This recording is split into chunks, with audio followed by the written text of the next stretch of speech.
लद्दाख अलग कर दिया, फिर दोनों को यूटी बना दिया, तो स्टेट से हम डिग्रेड हो गए, हमें निचले स्तर पे लाके यूटी बना दिया गया।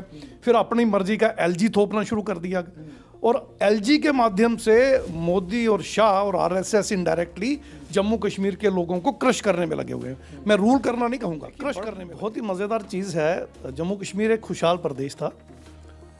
370 और 35 से लोगों ने पढ़ा नहीं। आप पूरे भारत में घूम लीजिए, आरएसएस ने और भाजपा ने ऐसा प्रचार कर दिया था, ऐसे लगता था कि 370 पता नहीं जम्मू कश्मीर के कितने खिलाफ है, खास करके जम्मू कश्मीर के हिंदुओं के कितना खिलाफ है। मैं दावे से कहता हूँ अगर किसी ने पढ़ा होता तो वो कभी इसको इस तरह से नहीं देखता। अब पढ़ लीजिए, 370 वैसे हटी भी नहीं है, उसके कुछ क्लासेज ही चेंज हुई है, वो कांग्रेस भी करती है। और 370 JNK के नाम पे जो है ये लोगों को बाहर कुछ और दिखाया जाता है। वहाँ दिखाया जाता है कि हमने मुस्लिमों को क्रश करने के लिए ऐसा किया है, लेकिन इसमें मुस्लिम ही क्रश नहीं हुआ। यहाँ रहने वाला नॉन मुस्लिम जितना भी है, चाहे वो हिंदू है, बौद्ध है, जैन है, पारसी, जो भी हैं, सब क्रश हुए हैं।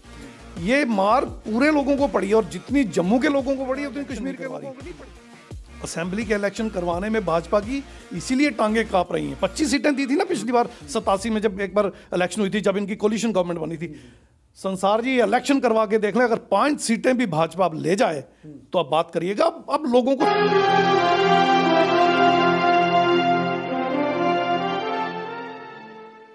साथियों, आप देख रहे हैं RTI इंडिया न्यूज़, लोकतंत्र का पहरेदार। जम्मू कश्मीर में 370 टूटने के बाद क्या बदलाव हुए, लोग क्या सोचते थे, लोग क्या चाहते थे, क्यों लोगों ने प्रधानमंत्री नरेंद्र मोदी को पसंद किया था, आज लोग उस चीज़ का किस तरीके से खमियाजा भुगत रहे हैं, आज लोग उस चीज़ को कैसे देख रहे हैं, क्या लोग खुश हैं जिस मंशा से लोगों ने देश के प्रधानमंत्री नरेंद्र मोदी को चुना था और मोदी जी के कहने पर जम्मू कश्मीर के अंदर भाजपा को सत्ता में लाया था, फुल मेजॉरिटी में लाया था। आज उन लोगों की हालात क्या हैं, आज उन लोगों के साथ क्या हो रहा है, उस पर चर्चा करने के लिए हाई कोर्ट के वकील हमारे साथ अशोक बसोत्रा जी हैं। स्वागत है सर। बहुत बहुत शुक्रिया संसार जी। चर्चा करेंगे 370 और 35 से ख़त्म होने के बाद जम्मू कश्मीर के हालात क्या हैं। पहला सवाल अशोक जी, मैं ये जानना चाहूँगा, जिस तरीके से लोगों की ज़मीनों को खाली करवाया जा रहा है, लोगों की ज़मीनें, चाहे वो खेती की ज़मीनें हों, चाहे लोगों के मकान जो हैं वो गिराए जा रहे हैं, LG प्रशासन की ओर से ये हिदायत है कि जिस भी तरीके का इलीगल कब्जा होगा उसे खाली करवाया जाएगा, और खाली करवाया जा रहा है। बड़ी तेज़ी से बुलडोज़र चल रहा है, और कुछ ज़मीनें लोगों की अलाटमेंट हैं। पहले तो मैं ये जानना चाहूँगा कि अलाटमेंट आखिर है क्या, क्या वो खाली करवाया जा सकता है? देखिए, वेस्ट पाकिस्तानी रेफ्यूजीज़ और जो हमारा जम्मू कश्मीर का हिस्सा पाकिस्तान के कब्ज़े में है, वहाँ से लोग जब विस्थापित हो गए इस संभाग में आए, JNK के हमारे रीजन में आए, भारत के साथ आए, तो वो काफ़ी कुछ वहाँ छोड़ के आए थे। फिर यहाँ आके उनको जब बसना था तो उनकी रिहेबिलिटेशन के प्रोग्राम काफ़ी देर चलते रहे, तो काफ़ी समय समय पे विस्थापन हुआ है पाकिस्तान से भी और इस एरिए से भी, तो काफ़ी सारे लोग आते रहे। तो सरकार को उनको कहीं बसाना था, क्योंकि उनके पास जो ओनरशिप राइट्स तो नहीं थे, वो ज़मीनें खरीद तो नहीं रहे थे, तो कुछ पॉलिसीज़ गवर्नमेंट बनाती रही समय समय पे, उसके मुताबिक उनको वो ज़मीनें दे दी गई। तो अलाटमेंट उनके नाम पे हुई है, अलग अलग समय पे हुई है, ज़रूरत के हिसाब से हुई है, कानून बना के हुई है। ये समझना होगा हमें कि कानूनन उनको ये ज़मीनें मिली हैं, और अलाटमेंट का सही मायने में मतलब यही है कि उनको दे दी गई हैं। उनसे वापस लेने का उसमें कोई प्रावधान मुझे कानूनन नहीं दिख रहा। हाँ, पब्लिक इंटरेस्ट में अगर ओनरशिप लैंड वो भी ली जाती है, मगर उसका मुआवजा दिया जाता है या अल्टरनेट लैंड उसकी दी जाती है, तो ऐसा कुछ नहीं हो रहा। डायरेक्ट उनसे ज़मीनें छीनने का एक नया सिस्टम शुरू हुआ है। इसकी बैकग्राउंड में थोड़ा जाना होगा हमें। संसार जी, हुआ यूँ कि जम्मू कश्मीर में काफ़ी अच्छे हालात थे, मगर RSS और भाजपा को ये सूट नहीं करता कि किसी रीजन के लोग खुश हों। सिर्फ मुस्लिम ही खुश नहीं थे, यहाँ के जो नॉन मुस्लिम हैं, SC ST OBC बहुत खुश थे, क्योंकि खात्मा चकदारी कानून में बिग चंक जो लैंड था वो डिस्ट्रीब्यूट हो गया पूरी अवाम में। उसके बाद लैंड टू टिलर जो कानून था, ये दोनों कानून शेख अब्दुल्ला जी के टाइम पे बने, उसमें जितने भी मुजारे थे वो मालिक बन गए, और जो पाकिस्तान ऑक्युपाइड JNK का एरिया या वेस्ट पाकिस्तान से वो आए हुए रिफ्यूजी थे, उनको अलर्टमेंट्स हो गई। तो जम्मू कश्मीर आज़ादी के बाद, तथाकथित 47 से आज़ादी की हम बात अगर करें, तो आज़ादी के बाद पूरे भारत में जम्मू कश्मीर ही वाहिद एक ऐसी स्टेट है जहाँ पर आम जन को ज़मीनें मिलती चली गई। उनकी रिहेबिलिटेशन हो या उनकी मालिका, कईयों को तो मालिकाना हक भी और यहाँ पे बसने का भी राइट था, जो जम्मू कश्मीर के एरिया से आए थे, और वो इस्टेब्लिश हुए। तो ये इस बैकग्राउंड में सब कुछ हुआ। भाजपा को, RSS को ये चीज़ सूट नहीं करती। उन्होंने यहाँ सरकार बनाने की पूरी कोशिश की, नहीं बना पाए। कोलिशन में सरकार बनाई तो उसमें उनको लगा अभी भी लोग दुखी नहीं है, लोगों की परेशानी तो उनका बेसिक मुद्दा रहता है। तो उन्होंने सोचा क्यों ना इनडायरेक्टली इन पे रूल किया जाए। तो जिनके साथ उनका कोलिशन था उनको तोड़ दिया उन्होंने, और यहाँ पे एक इसको स्टेट को भी तोड़ दिया 2 हिस्सों में। लद्दाख हमसे अलग किया, एक तो बड़े दुख के साथ मुझे ये कहना पड़ रहा है, लद्दाख अलग कर दिया, फिर दोनों को UT बना दिया। तो स्टेट से हम डिग्रेड हो गए, हमें निचले स्तर पे लाके UT बना दिया गया। फिर अपनी मर्जी का LG थोपना शुरू कर दिया, और LG के माध्यम से मोदी और शाह और RSS इनडायरेक्टली जम्मू कश्मीर के लोगों को क्रश करने में लगे हुए हैं। मैं रूल करना नहीं कहूँगा, क्रश करने में लगे हुए हैं। उसी क्रश करने के फार्मूले में और यहाँ से बेतहाशा दौलत जो है लूट के ले जाने के मकसद से भाजपा यहाँ अब इनडायरेक्टली रूल कर रही है। उसी का एक अंग है कि अब लोगों को और परेशान किया जाए। तो ये बदखल करने का जो अभी जो आप देख रहे हैं, ये इसकी सारी बैकग्राउंड है। 370 ख़त्म करने के बाद, निरस्त करने के बाद, 35 से ख़त्म करने के बाद कहा जा रहा था कि खुशी का माहौल होगा। जम्मू कश्मीर के अंदर जो लोग हैं, बाहरी राज्यों से भी लोग आकर के यहाँ पर ज़मीन खरीदेंगे, लेकिन तस्वीर कुछ और दिखाई दे रही है। तस्वीर जो है उसे जब देख रहे हैं तो लोगों के हालात और लोगों के चेहरे कुछ और कह रहे हैं। देखिए, बहुत ही मज़ेदार चीज़ है। जम्मू कश्मीर एक खुशहाल प्रदेश था। 370 और 35 से लोगों ने पढ़ा नहीं। आप पूरे भारत में घूम लीजिए, RSS ने और भाजपा ने ऐसा प्रचार कर दिया था, ऐसे लगता था कि 370 पता नहीं जम्मू कश्मीर के कितने खिलाफ है, खास करके जम्मू कश्मीर के हिंदुओं के कितना खिलाफ है। मैं दावे से कहता हूँ अगर किसी ने पढ़ा होता तो वो कभी इसको इस तरह से नहीं देखता। अब पढ़ लीजिए, 370 वैसे हटी भी नहीं है, उसकी कुछ क्लासेज ही चेंज हुई है, वो कांग्रेस भी करती आई है, अब भाजपा ने भी की है। अब 35 से अगर है तो 35 से में क्या था। हमारी एजुकेशन, मैं LLB की है, मैंने BSc किया है। मेरी पूरी एजुकेशन पे मेरा ख्याल कुछ हज़ार रुपये खर्च हुए होंगे टोटल पूरी एजुकेशन पे। उसका एक ही रीज़न था कि 35 से में education right from beginning till we get education total free of cost थी JNK में। अब आप बच्चे को 5वीं करवा के दिखा दीजिए, आप उजड़ जाएंगे एक बच्चे को। हमारे टाइम पे तो 8-8 बच्चे भी होते थे, 6-6 भी होते थे, 4-4 भी होते थे, सबके सब पढ़ते थे, फ्री ऑफ कास्ट पढ़ते थे। हेल्थ सेक्टर हमारे लिए फ्री था। एम्प्लॉयमेंट 100% गारंटी थी, क्योंकि बाहर के लोगों को यहाँ एम्प्लॉयमेंट नहीं मिलती थी, हमें मिलती थी। उसके बाद स्कॉलरशिप का वहाँ प्रोविज़न था। फिर नौकरियों में हमारा पूरा एक तरह का जम्मू कश्मीर की नौकरियों में जम्मू कश्मीर का पूरा आरक्षण था। अब आप देख लीजिए, जब से 370 का ये मसला हुआ है 5 अगस्त 19 का, कहीं भी आप चले जाइए, सेक्रेटरीट में चले जाइए, किसी विभाग में चले जाइए, सब लोग बाहर से आके यहाँ बैठ गए हैं। तो 35 से और 370 JNK के नाम पे जो है, ये लोगों को बाहर कुछ और दिखाया जाता है। वहाँ दिखाया जाता है कि हमने मुस्लिमों को क्रश करने के लिए ऐसा किया है, लेकिन इसमें मुस्लिम ही क्रश नहीं हुआ। यहाँ रहने वाला नॉन मुस्लिम जितना भी है, चाहे वो हिंदू है, बौद्ध है, जैन है, पारसी, जो भी हैं, सब क्रश हुए हैं। ये मार पूरे लोगों को पड़ी, और जितनी जम्मू के लोगों को पड़ी उतनी कश्मीर के लोगों को नहीं पड़ी। वो मुनज़्ज़म है, यूनाइटेड है, वो लड़ लेंगे, वो फिर अपना हक ले लेंगे। मगर हम मारे गए, हमें क्रश किया गया। और जो बड़े बड़े ख्वाब दिखाए गए थे बाहर लोगों को, आप आज भी देखिए, वो कहते हैं 370 टूट गया, चिल्लाते हैं। पूछो क्या है 370, कुछ नहीं पता। क्या हुआ 370 टूटने से, कुछ नहीं पता। पूछिए, चलिए JNK के लोगों को छोड़िए, उनको पूछिए भारत का क्या फायदा हुआ, कुछ नहीं पता। क्या फायदा हुआ, कुछ नहीं पता। वो कुछ नहीं जानते सिवाय 370 टूटने का, भंगड़ा डालने के, ढोल पे पीटने के। कुछ लोग एक लात पर नाच रहे थे, एक टांग पर नाच रहे थे, खुशियां मना रहे थे, लड्डू बांट रहे थे।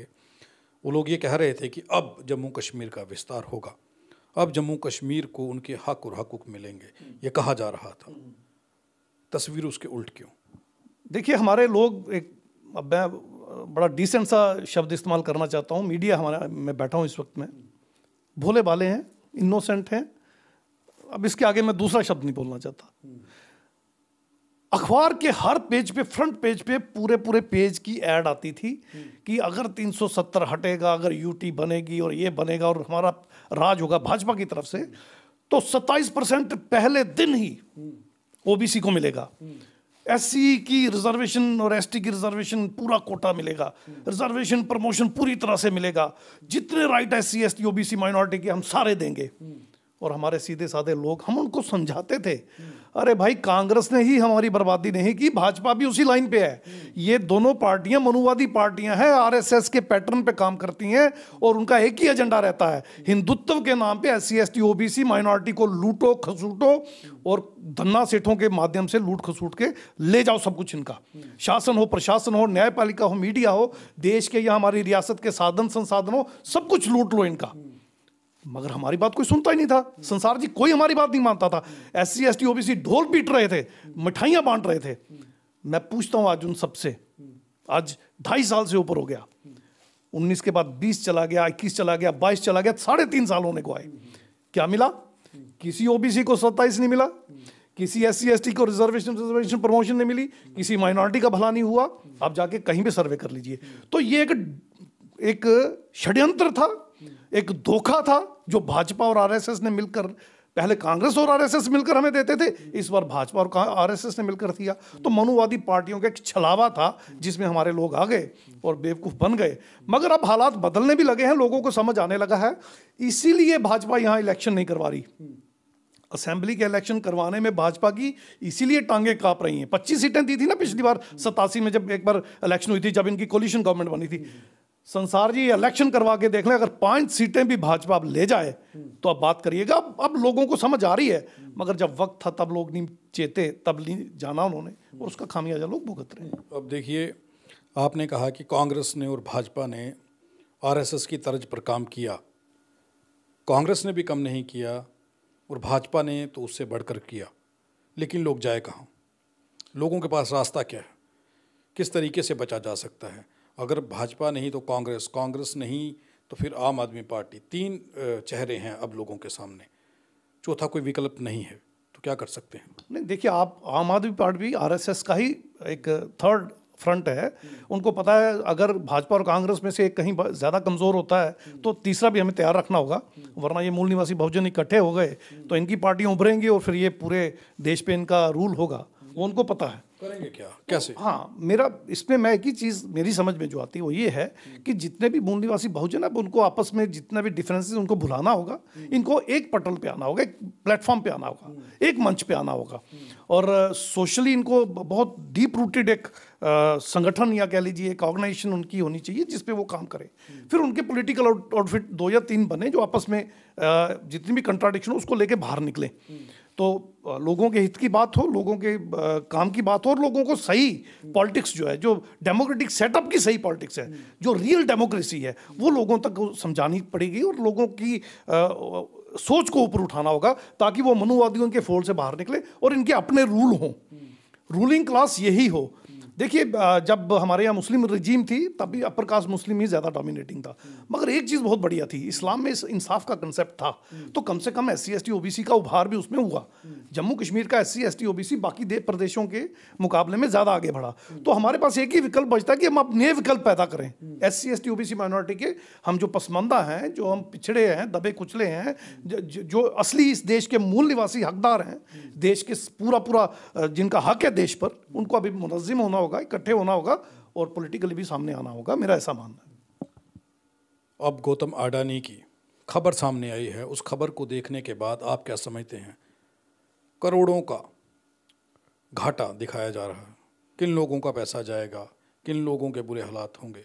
क्या प्रधानमंत्री नरेंद्र मोदी ने जो कहा था कि अगर बैंक घाटे में जाते हैं तो 5-5 लाख रुपया आप लोगों को मिल जाएगा, ये संकेत था, ये मोदी जी ने संकेत दिया था या फिर ये अचानक हुआ? देखिए, ये अचानक नहीं हुआ है संसार जी। कम से कम मोदी जी को तो पता था अडानी क्या कर रहे हैं, क्योंकि मिली भगत से तो कर रहे थे। मोदी जी और अडानी जी को अलग तो है नहीं। मोदी के जितने भी आगे पीछे वाले हैं, वो चाहे आरएसएस हो, भाजपा हो, या इनकी एडमिनिस्ट्रेशन में बैठे हुए जो लोग हैं, वही नहीं जो इन्वेस्ट कर रहे थे, जैसे एलआईसी इन्वेस्ट कर रहा था, बैंक इन्वेस्ट कर रहे थे, जो पेंशन स्कीम की पेंशन का पैसा वो इन्वेस्ट हो रहा था। तो जो प्रशासन के लोग उसमें इन्वॉल्व हैं, इन बड़ी बड़ी कॉरपोरेशंस के लोग जो इन्वॉल्व हैं, सबको पता था कि ये एक गुब्बारा है, कभी भी फट जाएगा। लेकिन इसके माध्यम से सारा पैसा जो गरीबों से चूसना था वो चूस के इसके माध्यम से अडानी अंबानी के माध्यम से भाजपा और आरएसएस ने आपस में जो बंदर बांट करनी थी वो कर ली। आज स्विस बैंक के या टैक्स हेवन कंट्रीज में जो बैंक हैं उनके अगर रिकॉर्ड कहीं सही पटल पे रख के डिस्कस कर लिए जाएं तो आपको पता चलेगा ये सब के सब एक ही थैली के चट्टे बट्टे हैं। तो अडानी का क्या होना है, अंबानी का क्या होना है, इनको पता है। सिर्फ ये है कि अब ब्लेम किसको देना किसको नहीं देना। अब देखिए 2 दिन में 4.2 लाख करोड़ का निवेशकों का नुकसान। और निवेशक कौन है? आपके बैंक, LIC, आपके पेंशन स्कीम वाले, आपके देश के बड़े बड़े जो कारपोरेशन हैं और बैंक्स हैं। तो अब जब ये पैसा डूबेगा तो किसका डूबेगा? हमारा और आपका डूबेगा। तो मुझे तो ऐसा लगता है कि जितना खून चूसना था ना, मोदी जी ने आगे ही चूस लिया हुआ है। अब जो रगों में कहीं बचा खुचा चिपका हुआ है अब उसको भी चूसने की तैयारी होगी। अब देखिएगा अडानी को नंबर 1 बनाने की होड़ और दौड़ और अल्टीमेटली लूट के देश को अपने रिश्तेदारों में बांटने की ये जो होड़ लगी हुई है अंबानी, ये जो मोदी और शाह की, ये इस देश को पूरी तरह से नर्क में धकेल देगी। जो हालत श्रीलंका की हुई, जो अब पाकिस्तान में हो हल्ला हो रहा है, आप चिंता ना करें। ये इनके ये खेल जो हैं भारत को अल्टीमेटली उसी ओर लेके जा रहे हैं और यहाँ मार काट होगी। आदमी को मार के खा जाएगा अगर इन्होंने ये अपना गोरख धंधा बंद नहीं किया तो।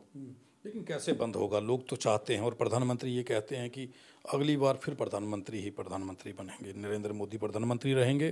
जम्मू कश्मीर में भाजपा का कॉन्फिडेंस देखिए, रविंद्र रैना जी को सुनिए तो वो ये कह रहे हैं कि फिर से हमारी सत्ता आएगी और फुल मेजॉरिटी में आएंगे।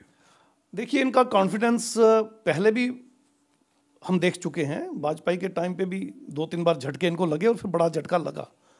आप ठीक कह रहे हैं, इन्होंने विकल्प खत्म करने की कोशिश की। नोटबंदी उसी के सिलसिले में इन्होंने की थी ताकि बाकी पार्टियों के पास से वो बेसिक जो पूंजी वो लगाते हैं इलेक्शन में वो ना लगा पाएं और हम आगे काफ़ी लंबा अरसा रूल कर पाएं। लेकिन लोगों की इन्होंने हालत क्या कर दी संसार जी, वो आप देखें। खास करके अगर मैं बात करूं SC ST OBC माइनॉरिटी, अब स्वामी प्रसाद मौर्य ने कल कहा ना, अब ये 80-20 वाला फार्मूला भाजपा और RSS का नहीं चलेगा। अब 85-90-95 हम एक तरफ है, 97 एक तरफ है और ये 2-3-4% वाले एक तरफ हैं। तो अब उस फार्मूले पे आ जाएगा देश।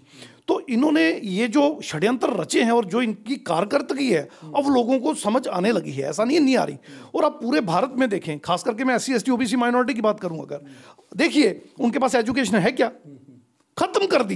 एजुकेशन उनकी रीच से बाहर है, बहुत दूर है। 100 करोड़ आदमी तो भीख मांग के खाने की कगार पे पहुंच चुका है भारत का। 140 करोड़ की आबादी में 100 करोड़ भीखमरी के कगार पे। तो एजुकेशन से दूर है, रोजी रोटी से दूर है, एम्प्लॉयमेंट खत्म कर दी गई है, रूल ऑफ लॉ नाम की कोई चीज़ ही नहीं है, पर्सनल सिक्योरिटी का हमें पता ही नहीं है। अभी देख लीजिए रेपिस्टों को छोड़ा जा रहा है, उनके गले में मालाएं पहनाई जा रही हैं। कुलदीप सेंगर वाला केस आप देख लीजिए, चिन्मय नंद वाला देख लीजिए, और जिनको रेप केस में सजाएं हुई हैं उनको पैरोल दिला के मोदी और शाह बाहर निकाल रहे हैं। तो आप देख लीजिए एनार्की है। ये जंगल राज कहते हैं ना भाजपा वाले और अक्सर ये RSS वाले। जब भी OBC का कहीं रूल हो, या बिहार में हो, महाराष्ट्र में, जहाँ भी OBC चीफ मिनिस्टर हो, OBC कैबिनेट हो, SC ST कैबिनेट हो, जैसे मायावती जी का कहीं रूल हो, तो ये कहते हैं जंगल राज है। अरे भाई वो जंगल राज नहीं, ये जंगल राज है। वहाँ तो लोगों को हक हकूक मिलते थे कहीं ना कहीं। ठीक है, आपने उनमें से भी कईयों को डाइल्यूट कर दिया, उनकी भी पोजीशन अब वो नहीं रही, मगर जिनकी है वो दे रहे हैं। तो जंगल राज तो भाजपा का है और पूरे भारत में है। तो लेकिन भाजपा राम राज्य बनाने की बात कर रही है, हिंदू राष्ट्र बनाने की बात हो रही है, सभी लोग खुश हैं। लेकिन आप कह रहे हैं कि तस्वीर कुछ और होगी, इंसान को इंसान मार करके खाएगा। ऐसे हालात राम राज्य में या हिंदू राष्ट्र में होंगे, ये कैसे मान सकते हैं हम? देखिए हिंदू राष्ट्र और राम राज्य में यही हालात होंगे, वो ठीक कह रहे हैं। आप उनकी परिभाषा नहीं समझ रहे। बाबा साहब ने क्या कहा था, अगर भारत हिंदू राष्ट्र बन गया तो ये यहाँ के मूल निवासी बहुजनों के लिए, SC ST OBC माइनॉरिटी के लिए नर्क का द्वार होगा, पूरा नर्क बन जाएगा भारत। और यही उनकी मंशा है। मैं आपको उदाहरण देकर समझाता हूँ। रामायण पढ़ी आपने? शंभू के वध वाला एपिसोड पढ़ा? उसमें क्यों मारा शंभू को? एक ब्राह्मण का जवान बच्चा मर गया, उसने राम से कंप्लेन की कि कोई शूद्र पढ़ लिख के दूसरों को पढ़ा लिखा रहा है, उसने ज्ञान अर्जित कर लिया है, वो ज्ञाता हो गया है, बड़ा जानकार हो गया है, तो जाके राम जी ने तलवार निकाली, उसकी गर्दन काट दी। तो राम राज्य यही तो है, यही तो कह रहे हैं वो कि एक बार राम राज्य आने दो, अगर आप पढ़ो लिखोगे, अगर आप ज्ञान अर्जित करोगे, SC ST OBC माइनॉरिटी वालों, आपकी गर्दनें कटवा देंगे हम। यही राम राज्य है, ये जो दुर्दशा होनी है यही राम राज्य है। उसके बाद इनके धर्म ग्रंथों में 500 से ज्यादा ऐसे श्लोक हैं जो मैं आपको सुना नहीं सकता, जिन पे विवाद भी चल रहा है। और अब मनुस्मृति पढ़ लीजिए, अगर हम एजुकेशन हासिल करें हमारी जुबान काट दी जाए, अगर हम सुने तो हमारे कान में सीसा पिघला के डाल दिया जाए, अगर हम किसी स्वर्ण जाति की बराबरी करें तो हमारा पिछवाड़ा कटवा दिया जाए, अगर हमारी महिलाएं जो हैं उनके साथ दुराचार की वो चीज़ें उसमें लिखी, आप सोच भी नहीं सकते। इसके अलावा बाकी धर्म ग्रंथों में भी लिखा हुआ है, यहाँ तक लिखा हुआ है कि 4 धाम से अच्छा है शूद्रों की 4 महिलाओं का बलात्कार कर दो, मतलब उनसे सेक्स कर लो या कुछ है, इस तरह की चीज़ें, ऊल जलूल चीज़ें इनके धर्म ग्रंथों में लिखी हैं। आप अगर धर्म ग्रंथ पढ़ेंगे उनमें 2 चीजें मुख्यतः आपको देखने को मिलेगी। पहली, शूद्राति शूद्र जो SC ST OBC माइनॉरिटी के लोग हैं, इनके प्रति नफरत भरी और इनकी डिग्रेडेशन के लिए भरसक चीजें उनमें लिखी हुई हैं। दूसरी, ब्राह्मण का अस्तित्व बचाए रखना, उसका वर्चस्व बनाए रखने के लिए अगर सारे शूद्राति शूद्र को जलीलो खार भी करना पड़े, बेहुदा उनके साथ सलूक करना पड़े, या अल्टीमेट टॉर्चर क्यों ना करना पड़े, यहां तक लिखा है कि अगर इनके पास धन अर्जित हो जाए तो बलात् इनसे छीन लेने की ताकत है, यहां तक मनुस्मृति लिखती है। तो यही राम राज्य है, और वो ठीक कह रहे हैं, हम राम राज्य लाना चाहते हैं। मूर्ख तो SC ST OBC माइनॉरिटी के लोग हैं, जिनको गधों को यह समझ नहीं आ रहा राम राज्य होता क्या है। कि अब लोग क्या करेंगे, लोग जब अपनी पे आ जाएंगे तो इनको धराशायी करेंगे। सबसे पहले तो वो शासन पे कब्जा करेंगे, फिर प्रशासन में भरपूर अपने लोगों की एंट्री करवाएंगे, न्यायपालिका पे पूरा अपना कब्जा कर लेंगे। उसके बाद जैसे मीडिया में, अगर हम मेन स्ट्रीम मीडिया की बात करें तो 99% स्वर्ण जातियों का कब्जा है, वो खत्म होगा। उसके बाद देश के साधनों संसाधनों पे हमारा कब्जा होगा। उसके बाद एक बहुत बड़ी चीज़ होगी, संसार जी याद रखिएगा, जो तो मर चुके होंगे, जिन्होंने हमारे देश की बर्बादी के लिए 24 घंटे काम किया है, जो देशद्रोही देशभक्ति का नाटक कर रहे हैं और बड़े राष्ट्रवादी बने हुए हैं, जो तो मर चुके होंगे उनकी तो पीढ़ियों से हिसाब लिया जाएगा, और जो जिंदा होंगे उनसे भी हिसाब लिया जाएगा। अब ये हिसाब कैसे लिया जाएगा, क्या किया जाएगा, ये हम आपको वक्त आने पे बताएंगे। धन्यवाद हमारे साथ अशोक जी बात करने के लिए। बड़ी बात कही है उन्होंने, बदलाव आएगा, SC ST OBC अब अपना हिसाब लेगा, अपने हक के लिए लड़ेगा। अब जजों की कुर्सियों पर भी SC ST OBC दिखेगा, स्कूलों के प्रधानाचार्य के रूप में भी SC ST OBC दिखेगा। अब SC ST OBC अपना हक लेगा, और अपना हक लेने के लिए वो लड़ाई लड़ेगा। चाहे मौजूदा सरकारों ने जितना भी नुकसान किया है, उसकी भरपाई किस तरीके से होगी, ये आने वाला समय बताएगा। ये कहना है हाई कोर्ट के एडवोकेट अशोक बसोत्रा जी का। आप इस खबर को शेयर करें, कमेंट करें, अपनी राय दें, ताकि हमें पता चल सके कि किन मुद्दों पर बात करनी है और समाज के किन हालातों पर प्रतिक्रिया देने की ज़रूरत है। धन्यवाद।